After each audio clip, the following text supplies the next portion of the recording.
짧은 영상을 보았는데요.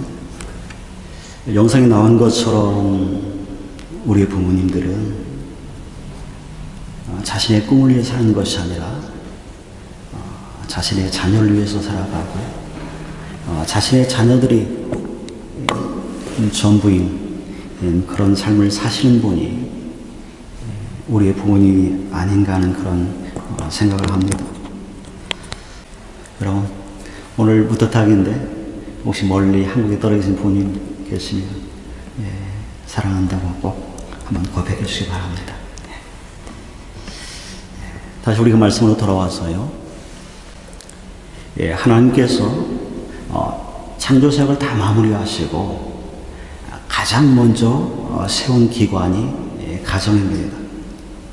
하나님께서는 교회보다도 가정을 먼저 세우셨습니다. 가정이 그만큼 중요하다는 것입니다. 우리의 가정 가운데 하나님께서는 하나님의 사랑을 부으셨고 하나님의 나라가 우리의 가정 가운데 담겨 있기 때문에 그렇습니다. 그래서 가정은 하나님 나라의 축소판이라고 얘기할 수 있습니다. 독일의 종교개혁을 이끌었던 마틴 루터도 가정과 부모의 역할을 굉장히 강조합니다. 그는 가정은 최초의 학교이고 부모는 최초의 교사라고 그렇게 얘기합니다. 루터의 부모님은 굉장히 엄한 분이셨습니다. 그래서 루터가 자신의 어린 시절을 회고하기를 어린 시절 아무런 이유 없이 부모님에게 체벌을 당하는 그런 일이 있다라고 그가 회고합니다. 그래서 루터가 자녀 교육과 부모의 역할을 더 그렇게 강조하는지도 모르겠습니다. 제가 언젠가 한 번은 길을 가는데 제 앞에 한 3살쯤 먹은 어린 아이와 아빠가 함께 걸어가고 있었습니다. 아빠가 걸어가다가 흔히 아빠가 그런 것처럼 뒷짐을 지고 걸어가기 시작했습니다. 그러다 아주 조그만 그 어린 아이가 아빠를 보니 똑같이 아빠처럼 뒷짐을 지고 아빠를 따라하는 것이었습니다. 여러분, 아이는 부모를 닮습니다. 그래서 부모의 역할이 중요합니다. 성경은 자녀 교육의 일체적 책임이 부모에게 있다라고 분명하게 얘기합니다. 자녀 교육의 일체적 책임이 학교나 학원에 있지 않습니다. 자녀 교육의 일체적 책임은 부모에게 있습니다. 그런데 요즘은 이제 핵가족화 되어지고 맞벌이 부부가 많아져서 대부분의 부모들이 하나님이 부여한 자녀 교육의 일체적 책임을 자신이 감당하는 것이 아니라 학교나 학원 같은 그런 곳에 떠맡기는 그런 경향을 우리가 많이 보게 되어집니다. 그리고 부모의 책임을 자녀들이 해달라는 대로 다 해주는 것으로 만족하는 그런 모습을 우리가 흔히 보게 되어지죠. 그래서 요즘 아이들은 부족함이 뭘 모르고 살아갑니다. 다 얘기하면 다 부모가 들어주기 때문에 그렇게 살아가죠. 그래서 요즘은 자녀가 말하면 요즘 부모들은 노를 할 줄 몰라요. 자녀들은 부모님들이 마치 슈퍼맨인 것처럼 그렇게 생각하고 착각합니다. 여러분, 사랑 중에서 가장 위험한 사랑이 여러분 무슨 사랑이라고 생각하세요? 과잉사랑입니다. 과잉사랑. 여러분, 과잉사랑은 사랑을 왜곡시키고 더 나아가서 과잉보호로 이어지고 또 부모로 하여금 자녀에게 집착하게 만들고 자녀를 소유하게 만드는 그런 성향을 갖게 만들어버립니다. 그런데 문제는 많은 부모들이 이러한 과잉사랑을 진짜 사랑이라고 착각하고 그렇게 한다는 데 있습니다.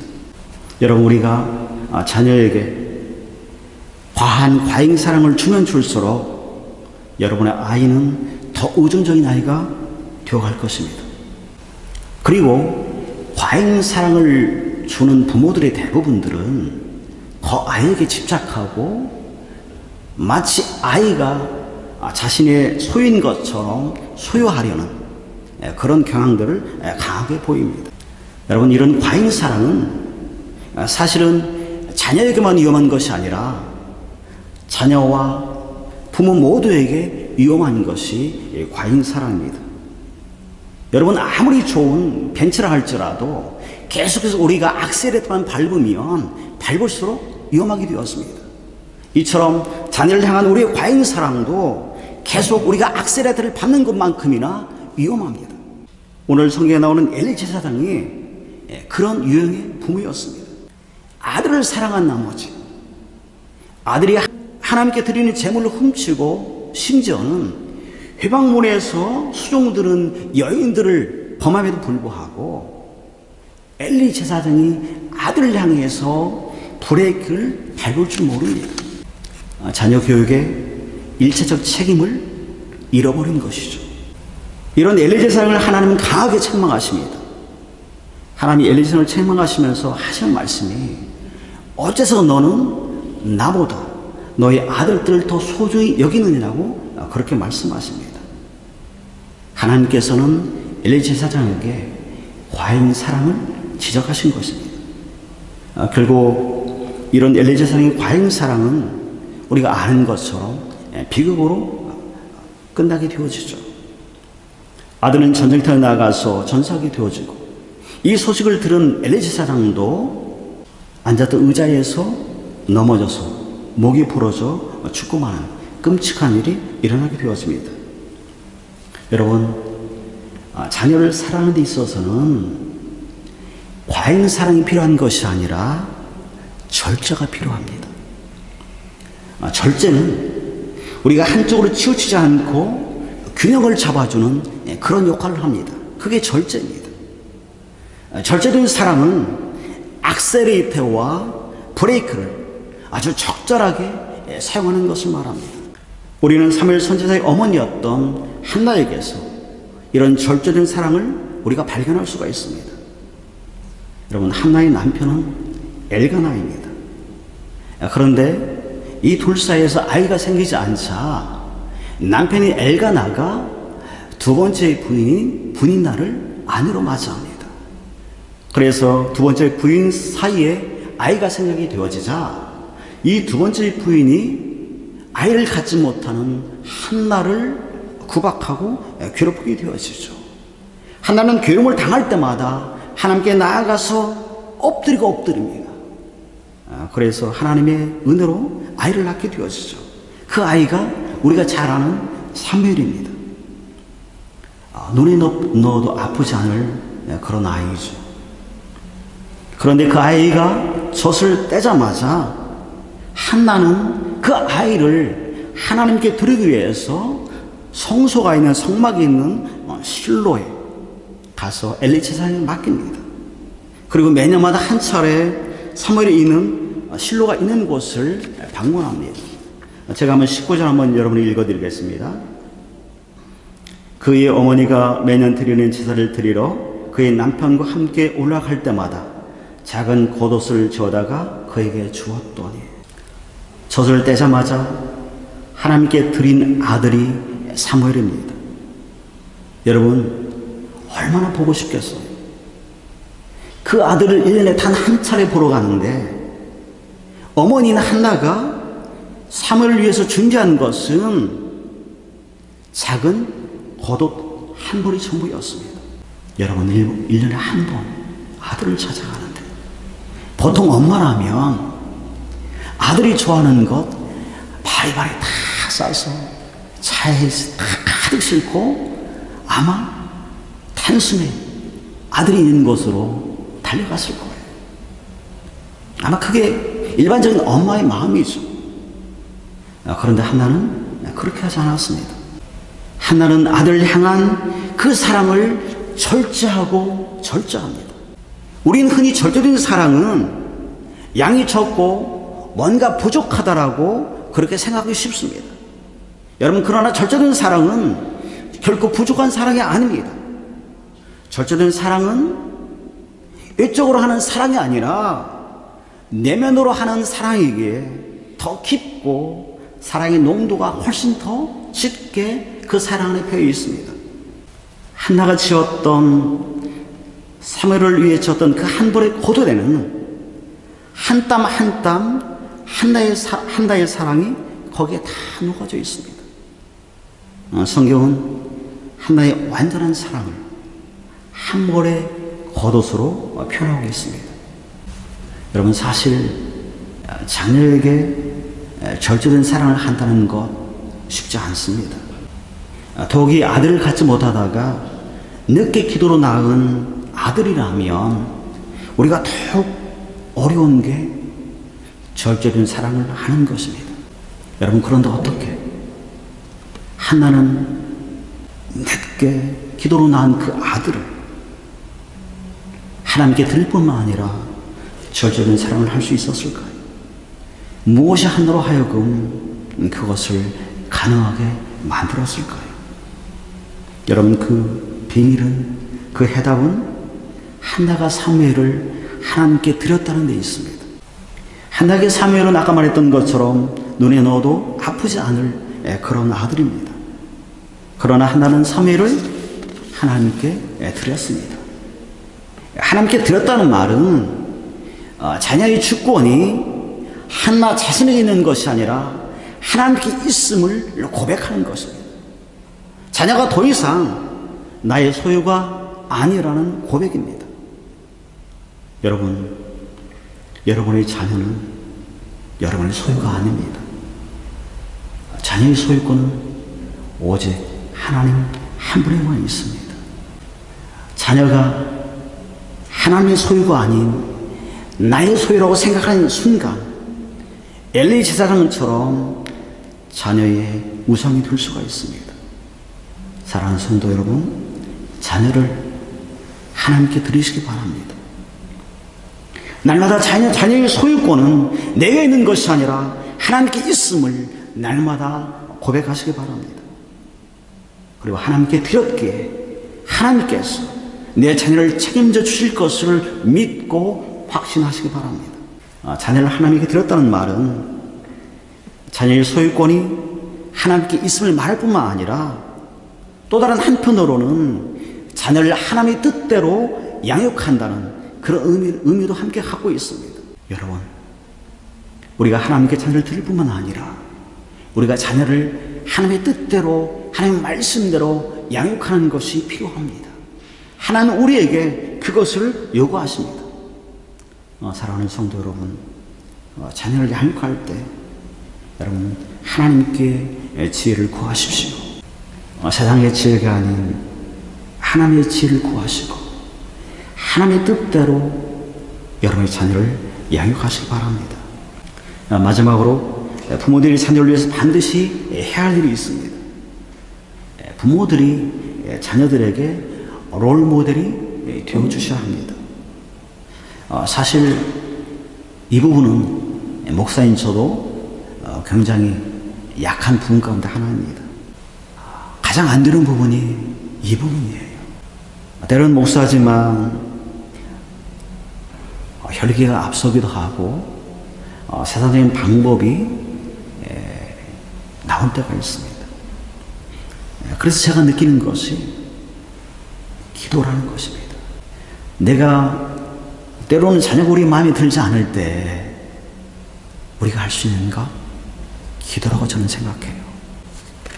자녀에게 있어서 부모의 영향은 여러분 절대적이죠.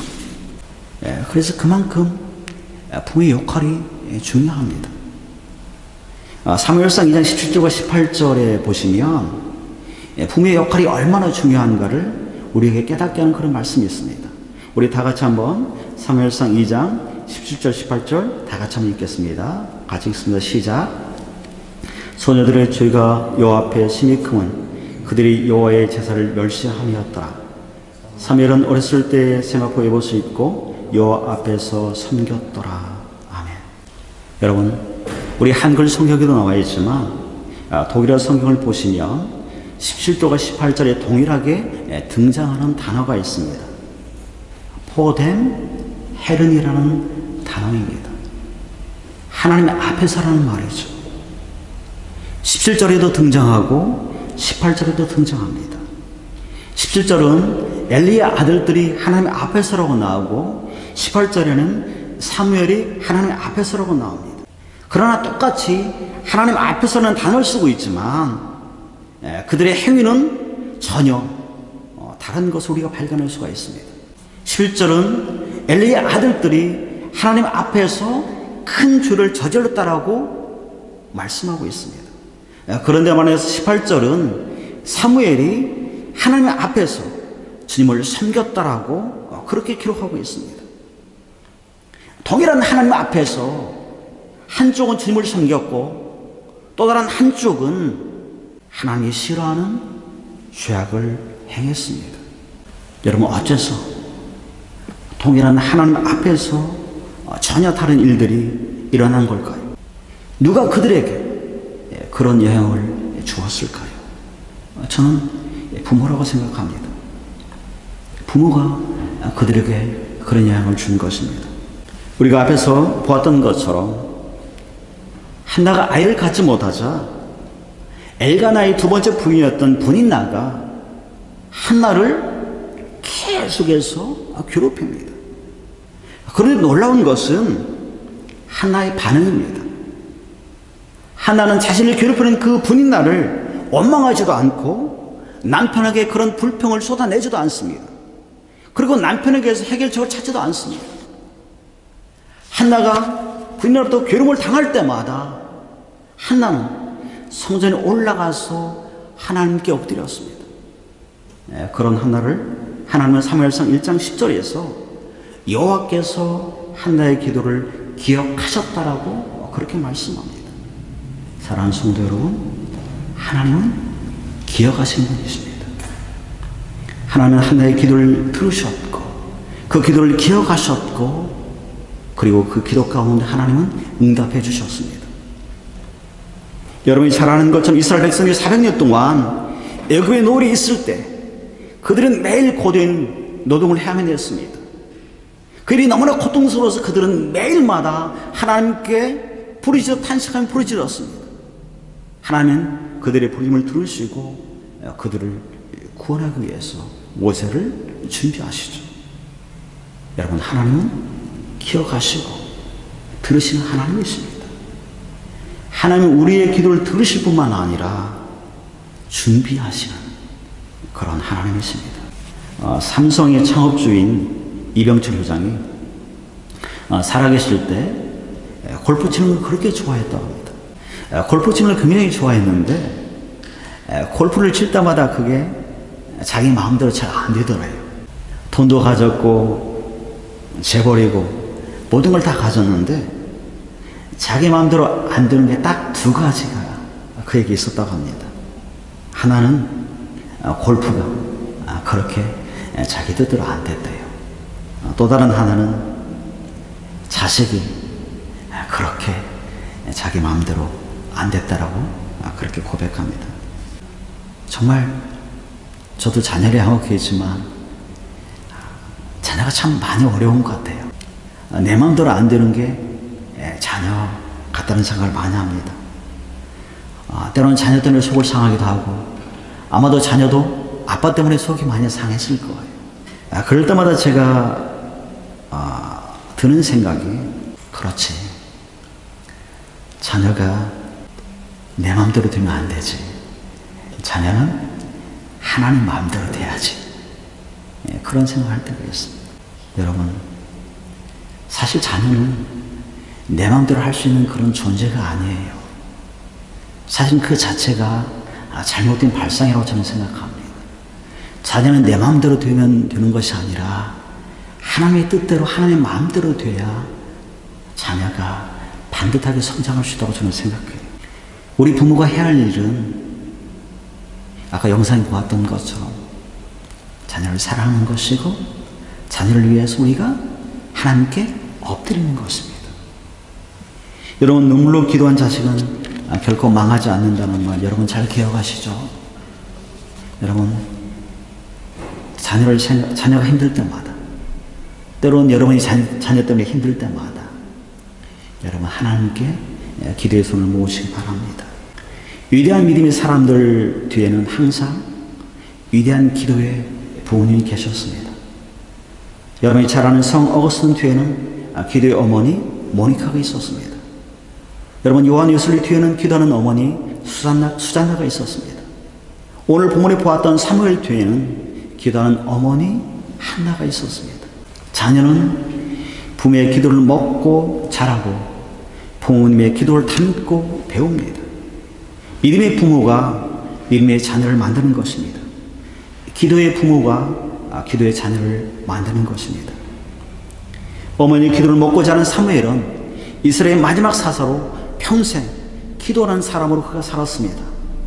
여러분 우리가 잘 아는 그 유명한 말을 우리가 기억하죠. 나는 여러분을 위해 결코 기도하는 것을 쉬지 않겠습니다. 여러분 사모의 고백입니다. 여러분 이에 반해서 엘리 제사장은 어떻습니까? 한나가 마음이 너무나 괴롭고 괴로워서 성소에 나아가서 하나님께 부르짖으면서 기도할 때에 제사장이었던 엘리는 한나가 기도하는 것이 아니라 술에 취해서 술주정을 부린다고 생각하고 도리어 한나를 강하게 질책합니다. 우리는 그가 제사장이었지만 기도하는 것과 술 취하는 것도 구분하지 못할 정도로 영적으로 무뎌지고 무감한 것을 우리가 알 수가 있습니다. 성경은 사무엘상 4장 18절에서도 엘리 제사장을 향해서 비둔하다라는 그런 표현을 씁니다. 이런 표현을 씀을 통해서 엘리 제사장 육적으로 비둔할 뿐만 아니라 영적으로도 둔감하고 비둔한 것을 암시해 줍니다. 여러분 엘리 제사장의 영적인 무감각은 그에게 두 가지 불행한 결과를 가져옵니다. 하나는 사무엘상 3장에 보시면 그가 비록 제사장이었지만 하나님의 뜻이 더 이상 그에게 임하지 않는 그런 결과를 가져옵니다. 여러분 얼마나 불행합니까? 그는 일반 평범한 사람이 아니라 한 나라의 제사장입니다. 하나님의 음성을 듣고 하나님께 민감하게 반응해야 할 제사장이 더 이상 그에게 하나님의 음성이 들리지 않았다는 것입니다. 여러분 얼마나 불행해요. 사랑하는 여러분, 가장 중요한 것은 우리가 하나님의 끈을 결코 놓지 않는 것입니다. 하나님께 엎드리고 나아가서 우리가 하나님의 음성을 듣고 거기에 민감하게 반응할 수 있어야 합니다. 그리고 또 하나의 불행은 엘리 제사장이 이런 영적인 무감각이 자신으로 끝나는 것이 아니라 자녀들에게 그대로 영향을 주었다는 것입니다. 제가 사무엘상 2장 12절을 여러분 한번 읽어드리겠습니다. 엘리의 아들들은 나쁜 사람들이었습니다. 그들은 여호와를 두려워할 줄 몰랐습니다. 여러분 두렵지 않습니까? 부모의 거리낌 때문에, 부모의 영적인 그 무감각 때문에 자녀들에게 불행의 씨앗을 심어주는 그런 결과를 가져온 것을 볼 수가 있습니다. 여러분 이런 말이 있습니다. 문제 아이는 없고 문제 부모만 있다. 문제 아이 뒤에는 반드시 문제 부모가 있다. 사랑하는 성도 여러분, 자녀들의 영적인 롤모델이 되어주십시오. 믿음의 부모가 되어주십시오. 기도의 부모가 되어주십시오. 믿음의 부모가 믿음의 자녀를 만듭니다. 기도의 부모가 기도의 자녀를 만듭니다.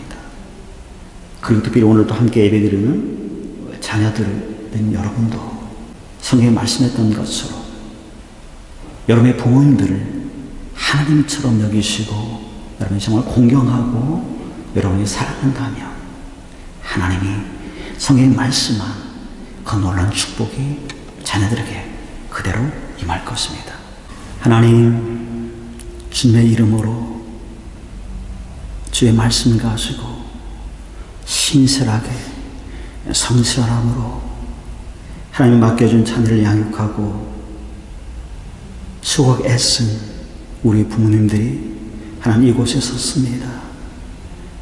저들의 수고와 저들의 땀과